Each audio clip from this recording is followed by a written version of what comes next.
sudah lama ketemu ya. Dan kali ini kita kembali lagi di Moms Talk, podcast dari Mama untuk Mama. Yeay.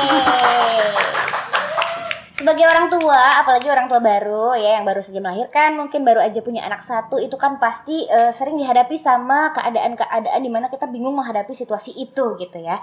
Dan kadangkala kita terlalu menyepelekan atau mungkin cuma cari infonya lewat browsing, googling aja gitu kan. Sebenarnya itu bisa menjadi salah satu cara kita mencari titik cerah, tapi alangkah baiknya kalau kita tanyakan langsung sama ahlinya. Seperti hari ini kita akan membahas soal imun anak dan imunisasi dan pandemi langsung bersama dokter spesialis anak. Ada Dokter Pendi Handoko di sebelah saya. Hai dokter, selamat datang di Moms Talk, di podcast dari Mama untuk Mama. Gimana rasanya diundang di Moms Talk? Terima kasih, senang sekali.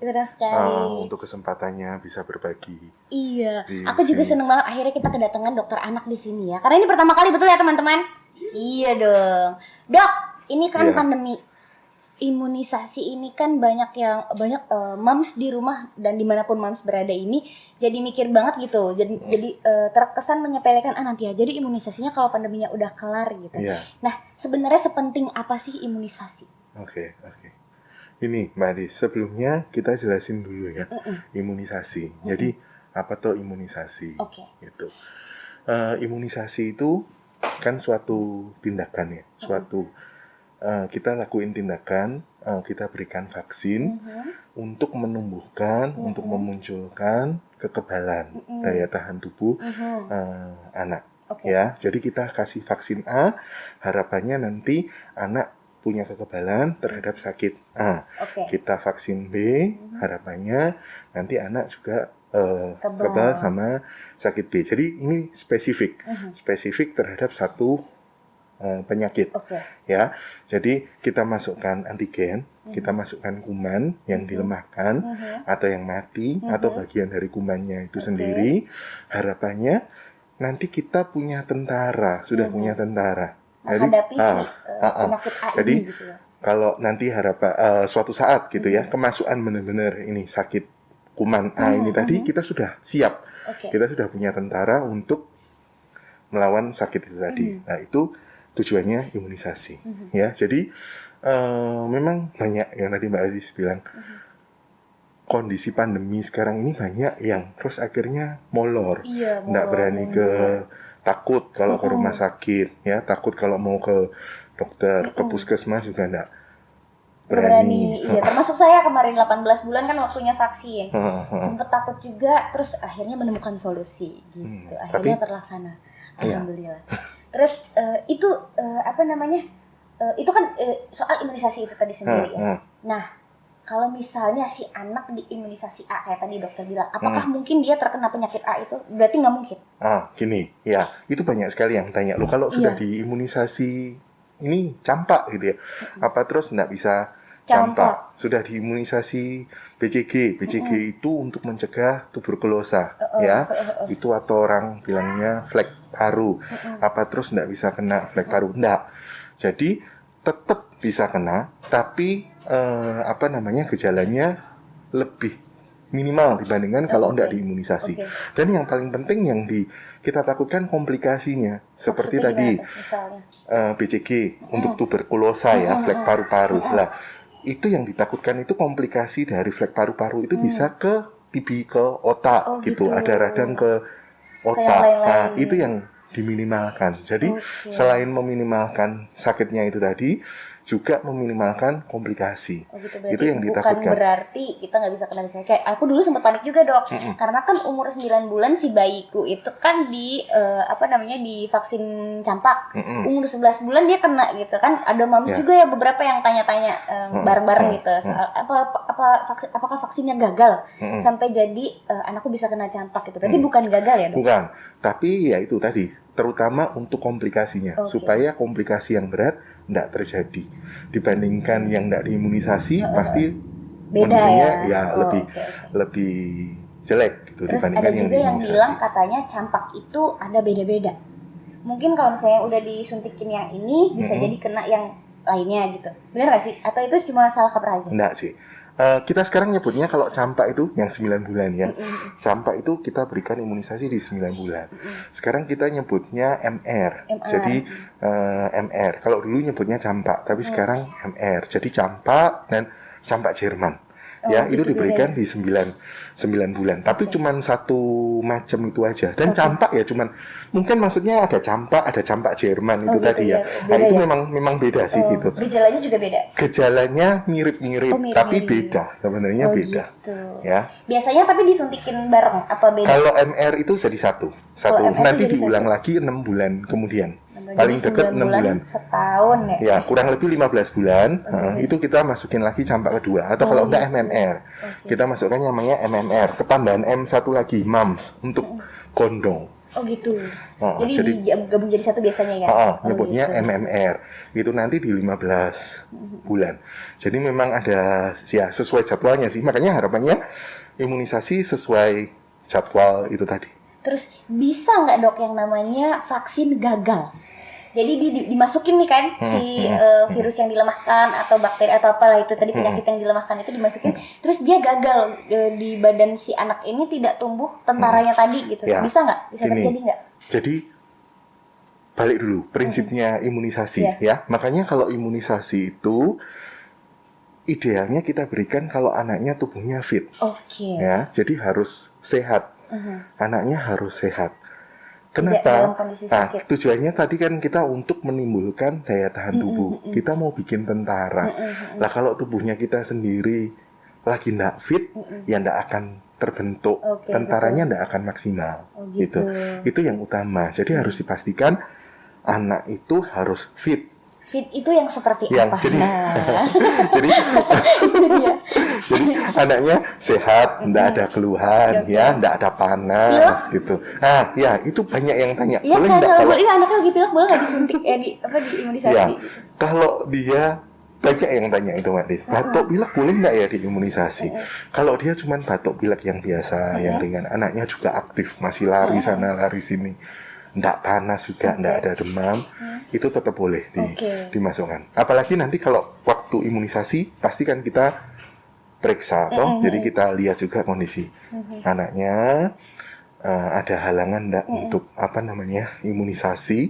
Kalau enggak, kita masukkan. Tapi kalau cuma sebatas batuk pilek sih nggak ada. Nggak apa-apa ya, masih bisa diimunisasi. Masih boleh. Ya. Jadi bisa terjadi tuh si gagal vaksin itu kalau ternyata waktu vaksinnya si kondisi anaknya tidak fit. Tapi sebenarnya juga enggak gagal vaksin sih, kita enggak nyebut itu. Maksudnya pokoknya lebih baik vaksin itu tadi diberikan pada saat kondisi badan fit untuk mendapatkan kekebalan yang optimal.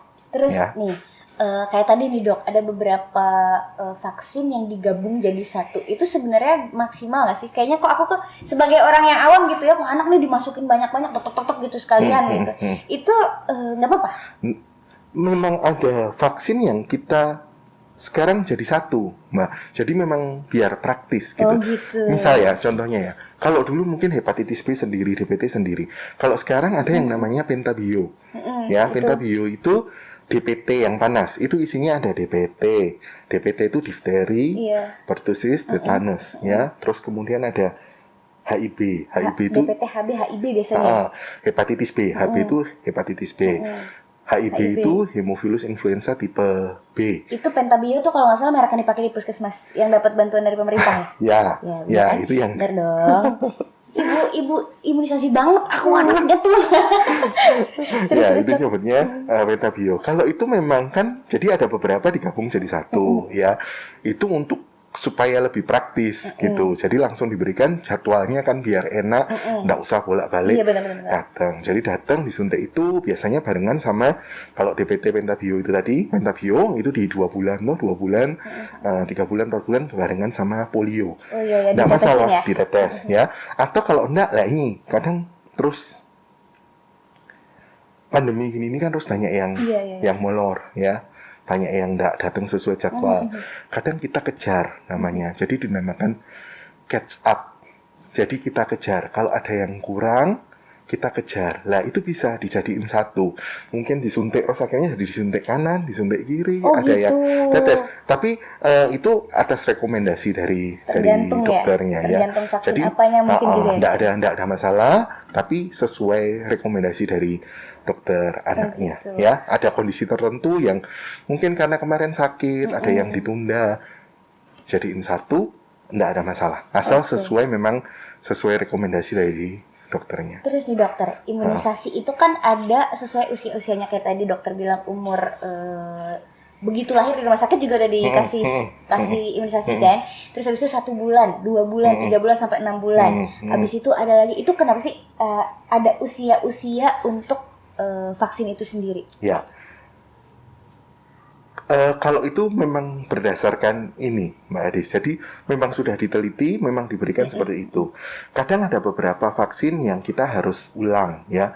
Gitu. Tadi misal DPT, 2 bulan, 3 bulan, 4 bulan, nanti diulang lagi di 18 bulan, ya. Itu disesuaikan dengan potensi ini, daya tahan tubuhnya yang terbentuk. Jadi kenapa tuh harus diulang? Karena DPT itu harapannya nanti di 18 dia harus di booster lagi supaya daya tahan tubuhnya optimal gitu. Tercapai optimal nanti diulang lagi di sekolah. Gitu. Di kelas 1 SD biasanya bulan imunisasi anak sekolah. Itu juga masuk lagi di situ untuk mendapatkan ini kekebalan yang optimal ya. Itu tentaranya nambah lagi gitu ya, supaya dia dapat optimalnya itu kita harus booster ya. Gitu. Jadi memang harus berulang sesuai jadwalnya itu karena memang dari penelitiannya seperti itu. Untuk mendapatkan kekebalan yang optimal harus sesuai jadwal. Ya.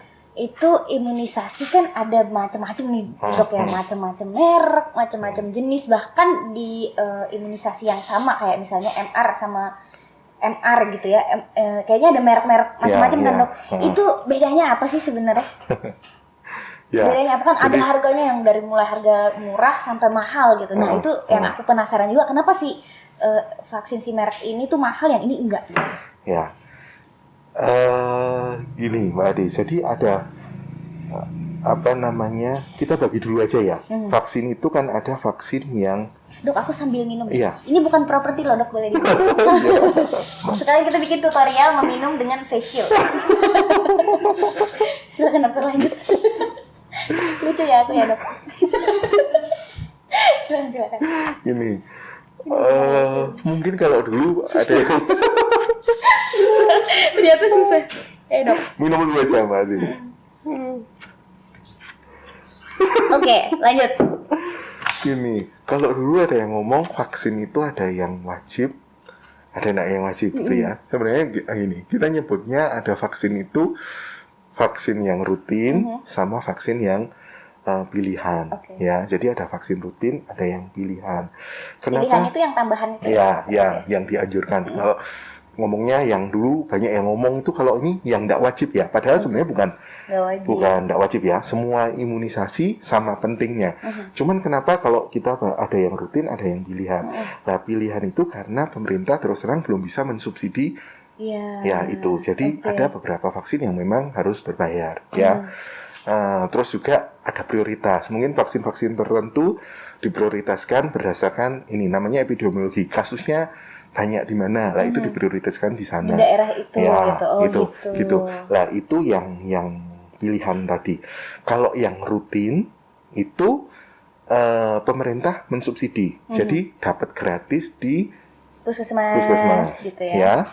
Itu yang pertama. Kalau yang pilihan karena tadi belum bisa itu tadi harus bayar. Biasanya di rumah sakit ya, di rumah sakit. Gitu ya. Itu yang pilihan. Nah, tapi kalau misal yang sama, ada yang sama, biasanya DPT. Ya, DPT itu yang tadi puskesmas dibilang Pentabio gitu. Kalau yang di rumah sakit mereknya banyak. Nah, terus biasanya yang bedain karena yang di rumah sakit itu enggak panas. Kalau tapi beneran nggak panas tuh? Kebanyakan sih tidak panas. Gini, gitu. Nanti kita bahas deh. Kalau yang itu tentang ini ya, demam habis imunisasi ya. Tapi ini tadi ada yang Pentabio yang di puskesmas, ada yang merek di rumah sakit. Itu bedanya Ya itu tadi, karena yang satu pentabio itu rata-rata biasanya panas, ada efeknya gitu ya. demam ya. Terus kalau yang ini nggak demam, itu efektivitasnya sama. Cuman kenapa ini lebih mahal? Karena kalau yang pentabio ini tadi komponennya dia semua masuk, komponennya whole. Jadi semua bakterinya ini ada di situ. Kalau ini semakin canggih tuh diambil cuman yang hasil, jadi ada bagian tertentu yang diambil, yang bikin nggak panas. Yang bikin panas dibuang gitu, gampangannya ya? Gitu ya. Jadi itu lebih mahal gitu lah. Pemerintah belum mampu mensubsidi yang itu. Tapi untuk efektivitasnya yang pentabio sama yang merek sama, jadi tidak ada masalah mau di imunisasi di puskesmas dimanapun, yang penting masuk DPT sesuai itunya. Dia masuk difteri, pertusis, tetanus sama. Terus kalau pentabio tadi ya HIV-nya sama, terus hepatitis B. Nah, terus kadang ditambahan lagi kalau yang merek, kadang sekalian ketambahan polionya. Jadi polionya sudah masuk di situ. Dia polio yang injeksi ya. Jadi kalau yang tadi kan ditetes. Kalau ini jadi satu sekalian sudah injeksi. Jadi kan lebih praktis juga ya. Dan idealnya paling enggak memang ada polio itu 2. Jadi satu harus ada yang ditetes, ada minimal paling enggak 1 kali yang suntikan gitu. Kalau ini sudah jadi satu kan dia lebih praktis gitu. Terus soal panas dan tidak panas tadi dok, tadi ya itu kadang iya sih, bener sih, aku juga mengalami sih yang kemarin tuh angetnya kayak cuma pas abis disuntik, angkat sebentar banget, paling nggak sampai 15 menit, terus habis itu udah dingin lagi. Nah itu juga aku jadi penasaran nih, kenapa tuh? Ternyata jawabannya itu tadi ya dok ya. Ya, tapi gini, namanya imunisasi ya, itu ada namanya KIPI Mbak Hadis. Kejadian ikutan pasca imunisasi. Kejadian? Ikutan pasca imunisasi. Jadi kejadian setelah kemungkinan efek samping setelah imunisasi gitu ya. Itu mulai dari yang ringan sampai yang berat ya. Ringan itu biasanya yang tadi ada demam ya. Tapi biasanya demamnya pun tidak lebih dari 2 hari atau 3 hari, dan demamnya biasanya tidak tinggi ya. Atau kalau enggak merah bekas suntikannya jadi kemerahan, atau kalau enggak bengkak, itu wajar. Itu reaksi reaksi imunisasi yang ringan, itu wajar. Itu tapi enggak setiap orang, setiap anak yang diimunisasi pasti terus muncul keluhan itu ya, tapi bisa terjadi ya, bisa terjadi demam tadi, terus bengkak, nyeri. Tapi enggak usah khawatir. Maksudnya kalau kok yang ini demam, ini enggak demam, apa ini terus nanti kebentuk kekebalannya beda ya, pilih yang demam. Enggak. Jadi mau demam enggak ya, kebentuk kekebalannya ya sama. Tergantung gitu ya. Sekaligus ini boleh nambahin yang ini. Boleh. Jadi tipsnya kalau biasanya DPT ya, yang bikin panas, yang pentabio tadi itu biasanya panas. Nggak usah khawatir, kita biasanya resepin paracetamol. Itu kalau misalnya udah panas lebih dari berapa sih dok? Kalau kita panas sih paling enggak 3,5 ya. Atau kalau enggak, kan paracetamol itu jangan salah, paracetamol itu bukan cuma penurun panas, tapi dia juga bisa ngurangi nyeri. Gitu. Jadi kan nyeri juga atau rewel biasanya, kita boleh kasih itu paracetamol ya, dosisnya nanti tanya ke, dan tidak berpengaruh pada si vaksinnya ya? Enggak pengaruh. Cuma buat badannya dia biar jadi biar lebih dia nyaman aja mungkin ya. Kalaupun panas, itu dikasih paracetamol. Boleh diulang tiap 4-5 jam, itu paracetamolnya diminum. Terus kalau bayi, untuk ngurangin itu boleh langsung dikasihin ASI. Jadi ngomong tentang ASI, ini yang kadang juga banyak yang tanya. Kalau tadi di DPT biasanya kan bareng terus polio tetes, boleh nggak dikasihin ASI? Jadi boleh. Jadi kalau habis polio mau dinetein nggak masalah. Iya, biasanya aku langsung sih, langsung anaknya kan nangis tuh. Anaknya nangis, terus kan biasanya langsung ini disusui dulu aja bu. Soalnya masih ada pendapatnya, banyak orang yang bilang disuruh nunggu dulu. Ada yang ngomong 15. Kenapa dok? Enggak, namanya salah. Jadi boleh, nggak ada masalah. Orang mikirnya, ini kan habis dikasih polio, jangan-jangan nanti kalau dikasih ASI efeknya ganggu polionya gitu. Jadi konsumsi ternyata enggak ada, dari penelitian enggak ada masalah. Jadi malah bagus, juga nenangin anaknya tuh kalau di apa namanya ASI, anaknya tenang, ngurangin rewelnya. Tapi jangan ini ya, kalau gendong dilihat disuntiknya di sebelah mana. Oh ya, biar nggak Jangan sakit kena malah ya, kepegang gitu. yang Oke. disuntik. Terus sih dok, ada lagi Oke. yang nanya-nanya nih biasanya ini aku juga mau nanya sama dokter ini beneran apa cuma omongan belaka? Ada kalau yang disuntik di sini tuh apa ya dok biasanya? BCG. BCG ya. Itu kan ada yang bekas. Ada juga yang enggak nih kayak aku nih nggak ada bekasnya sama sekali. Nah, Iya. itu apakah benar kalau misalnya yang merek mahal itu nggak bekas, kalau yang nggak mahal bekas? Enggak. Enggak ya? Enggak. Bukan itu penyebabnya? Enggak. Jadi apa tuh penyebabnya bekas BCG itu gede? Enggak. Jadi Dan gue udah bangga aja gitu kan, gue udah gak ada bekasnya mandi, nyokap gue dulu bekasnya mahal nih. Ternyata enggak ya? kalau BCG itu sama. Oh sama ya? Semuanya sama satu merek ya? BCG, Oh gitu. ya. Dan ya memang ada yang terus muncul ini tuh Iya, bekas apa kayak namanya keloid gitu kayak ya. bisul ya. Bisul itu biasanya muncul kurang lebih 1 bulan ya, 1 bulan setelah suntikan. BCG tadi kurang dari 2 bulan Mbak. BCG diberikan kurang dari 2 bulan, biasanya 1 bulan. Itu kita suntik di sini di sebelah kanan, biasanya di sebelah kanan. Itu kita suntik di situ, biasanya 1 bulan kemudian muncul itu Iya, bisul, bener-bener. ya. Tapi ada yang enggak, terus ada yang tanya lu kalau enggak muncul, emang terus enggak? Gagal apa gimana? Enggak juga ya, Dari dok? penelitian enggak ada masalah. Sama aja. Jadi Sama aja. suntik BCG apa vaksin BCG yang kita pakai itu semuanya sama, Sama, berarti. kalau BCG sama. Tuh apa sih yang bikin jadi benjol apa enggak itu berarti apa? Ya itu Si proses yang tadi. nyuntiknya, gara-gara yang nyuntiknya. Oh, itu bukan masalah di kulitnya tapi di si vaksinnya Ya, sendiri. itu Oh, memang gitu. prosesnya seperti itu. Tapi Iya, pokoknya iya, balik iya. lagi, bukan berarti kalau dia tidak terbentuk bisul, artinya gagal gitu Oh, tadi. iya. Nah, Oke. ya. Terus dok, lagi nih, Nah, mau nanya lagi gimana? soal anak alergi. Oke, Mungkin nggak anak alergi vaksin? bisa jadi. Bisa jadi. Bisa ya? jadi. Oh, bisa jadi. Balik lagi ini tadi mungkin ditanya belum ya? Tadi yang berhubungan sama kalau tanya batuk boleh enggak? Apa sih? Kita bahas aja deh. Yang boleh vaksin yang mana, yang enggak yang Yang mana. nggak boleh yang mana, iya. Tadi prinsipnya kan Kalau sebenarnya batuk pilek biasa boleh. badannya harus sehat tadi ya. Nah, yang mutlak yang enggak boleh itu kalau kita ada reaksi anafilaktik. Maksudnya reaksi alergi berat terhadap Obat tertentu. vaksin itu tadi. Jadi kalau disuntik terus tiba-tiba sesek atau ya sesak nafas, Biasanya tiba-tiba alergi itu shock, sesek gitu ya. tensinya drop, itu kita nyebutnya anafilaktik gitu tadi. Nah itu kontraindikasi mutlak, kita nggak boleh lakukan imunisasi itu tadi. Kalau itu sudah terjadi bagaimana? Itu ada penanganannya sih. Oh, gitu. Makanya Bisa biasanya ditangani gini, ya, dok? bisa ditangani. Jadi nggak usah khawatir. Dan kejadiannya Mbak, itu termasuk kejadian ikutan pasca imunisasi yang Oke, berat. kemungkinan ya. Tadi kan ada yang ringan, ada yang Ada berat. yang berat. Nah, itu kejadiannya juga 1 dibandingkan sekian juta. Oke. Jadi nggak usah khawatir. Makanya Beneran biasanya kecil kalau berarti. kita habis imunisasi, itu kita tunggu dulu.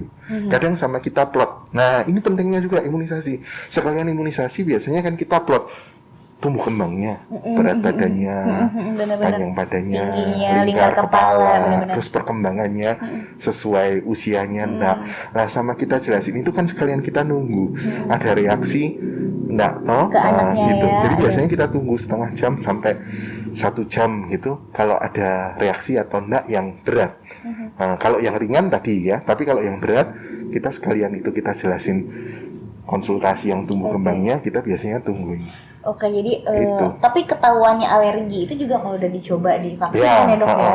Tidak ha. mungkin kita tahu juga kalau misalnya belum. Ya. Terus Tadi yang ngomongin alergi, toh, kalau tapi cuman sebatas banyak toh anak yang misal alergi bersin-bersin gitu ya. Kadang banyak bayi itu bapak ibunya datang, masalahnya sering kalau pagi atau kalau dingin grok-grok, sering bunyi, ada ya ini alergi lah, dia alergi bersin-bersin. Terus kalau enggak mungkin asma atau kalau enggak gatal ya, atopik, kita punya dermatitis atopik apa merah-merah atau eksim apa ya gitu, gitu. eksim. Kalau itu enggak, bukan halangan untuk Oh boleh imunisasi. ya. Anak yang eksim yang punya alergi kayak misalnya bentol-bentol, Nggak ada alergi masalah. telur sampai bermasalah. Kalau telur, kalau memang dia alergi berat sama telur, atau itu kita harus ada yang hati-hati, perhatian khusus. Maksudnya? Seperti vaksin influenza. Oke. Karena vaksin Ada vaksin influenza tertentu ya? itu ada kandungan telurnya Oh, gitu. gitu. Jadi kalau yang alergi berat ya, kalau alergi yang Ringan-ringan aja. Oh Jadi gitu. kalau ada alergi atau ada keluhan apa, imunisasi itu apalagi kalau ganti dokter atau di tempat di puskesmas Harus yang lain dikomunikasikan, harus ya. dikomunikasikan Dok, aku ya. ada ini si anak ini ada alergi ini gitu ya. Terus jangan Jadi lupa dia bawa itu buku pink KMS biasanya ya. buku KMS, kartu apa namanya? Kartu menuju sehat. Kartu menuju sehat terus Nah, sekali. itu sekalian ada untuk imunisasi, sekaligus kita Tumbuh kembang, ya tadi ya. tumbuh kembangnya kita plot sekalian kan, kita lihat tumbuh kembangnya. Oke, nah ini kan pandemi nih dok. Pandemi itu banyak sekali yang tadi kita udah sempat sneak peek juga ngebahas soal kalau misalnya imunisasinya sampai jadi mundur. Misalnya nih yang biasanya tertib, imunisasi si anak ini harusnya di bulan ini vaksin ini gitu. Kalau misalnya udah terlambat tadi bisa di catch up. Bisa. Ada yang nggak bisa di catch up nggak? Ya. Atau harus ulang lagi dari awal apa gimana dok? Bisa di catch up. Rata-rata bisa di catch up. Kita bisa kejar, ya. Jadi kita bisa kejar yang kurangnya apa. Cuman memang ada beberapa yang dia ada batas usianya. Ya, misal ini gitu. vaksin. Kalau ini vaksin pilihan ya. Rotavirus. Mungkin pernah dengar ya untuk menkret, diare, ya, diare karena rotavirus. Itu biasanya anak di bawah 1 tahun tuh kalau diare karena virus ini, rotavirus. Nah, itu kalau sudah umur itu harus diberikan sebelum 8 bulan gitu. Jadi kalau sudah lebih dari itu, udah lebih dari itu ya terlambat. Ya, enggak bisa masuk gitu dan memang sudah enggak perlu gitu. Ada beberapa tapi yang lain rata-rata masih bisa dikejar ya, lebih baik terlambat gitu. Kalau terlambatnya kira-kira paling lambat tuh berapa sih? Kayak misalnya anaknya udah agak gede, umur 3 tahun, 4 tahun, tapi belum di imunisasi sama sekali. Itu bisa dari awal? Bisa. Oh bisa ya dok? Ada perhatian lagi, kalau yang tadi BCG ya, BCG itu kan di bawah 2 bulan. Itu bisa kita kasih, tapi kita harus periksa dulu namanya mantuk. Namanya apa? Pernah dengar nggak ya, mantuk, tes mantuk? Belum. Tes mantuk itu untuk kita lihat ada ada flek tadi yang flek paru-paru atau enggak tuberkulosis. Jadi kita suntik kayak tes alergi gitu. Mungkin kalau pernah di tes kayak antibiotik gitu, kita suntik itu. Nah, nanti kita baca di 2 atau 3 hari. Kalau merah ada reaksi, berarti kita tidak boleh masukin itu. Tapi kalau negatif, kita boleh masukin gitu. Jadi segede anak udah cukup besar juga masih bisa ya? Bisa. Tapi ada beberapa yang kita harus perhatian khusus. Lebih baik terlambat daripada nggak masuk sama sekali. Oke. Berarti itu tadi ya udah banyak sekali kita ngebahas soal imunisasi. Ada lagi yang mau disampaikan sama Dokter Penny mungkin soal imunisasi. Kenapa sih imunisasi itu penting banget misalnya gitu. Maksud yang masih bingung, aku harus imunisasi tambahan nih, aku kejar nggak ya anak aku? Aku juga termasuk orang tua yang masih mikir nih dasar udah kelar nih. Yang tambahan-tambahan kira-kira perlu nggak ya gitu. Masih sangat berpikir. Ya. Jadi tadi Maedis, kalau bisa dimasukkan, ya dimasukkan. Nggak ada imunisasi yang nggak penting. Jadi semua penting. Cuman memang ya pilihan. Jadi memang harus sementara harus bayar dulu. Tapi kalau bisa dimasukkan lebih bagus. Lebih baik ya pastinya. Apalagi ini untuk tambahnya selama pandemi ini toh. Oke, kalau misal takut nggak berani imunisasi, misal pun mau nunda, sarannya maksimal lah 2 minggu. Maksimal nunda 2 minggu. Kalau pandeminya dalam 2 minggu belum kelar gimana dok? Kan takut. Sekarang jadi nggak usah khawatir, ya. Pasti kan kita melakukan imunisasi itu kan ada protokol kesehatannya. Betul sih, itu sih. Ya. Sekarang fasilitasnya juga banyak. Misal gini, banyak sekarang atau di puskesmas, di rumah sakit itu yang klinik sakit sama sehatnya dipisah. Jalur masuk yang sehat sama yang sakit dipisah. Jadi kan itu lebih aman. Kita nggak ada kontak sama yang orang sakit. Atau kalau nggak sekarang banyak layanan juga drive-thru. Drive-thru gimana tuh dok? Ada ya? Ada. Oh bisa. Jadi dari dalam mobil. Jadi dalam mobil janjian dulu kan ya, janjian dulu. Gitu. Jadi tinggal datang, tinggal kita suntik. Nggak usah home service juga ada ya dok ya sekarang ya? Jadi kan banyak pilihannya ya kalau misalnya emang benar-benar harus vaksin. Nggak usah khawatir. Misal pun nggak ada itu mau ke rumah sakit ya nggak ada masalah. Yang penting protokol kesehatannya tetap dijalankan. Jadi kalau misalnya terlambat paling lambat kalau bisa 2 minggu. 2 minggu. Kalau misalnya udah lebih dari 2 minggu gimana dok?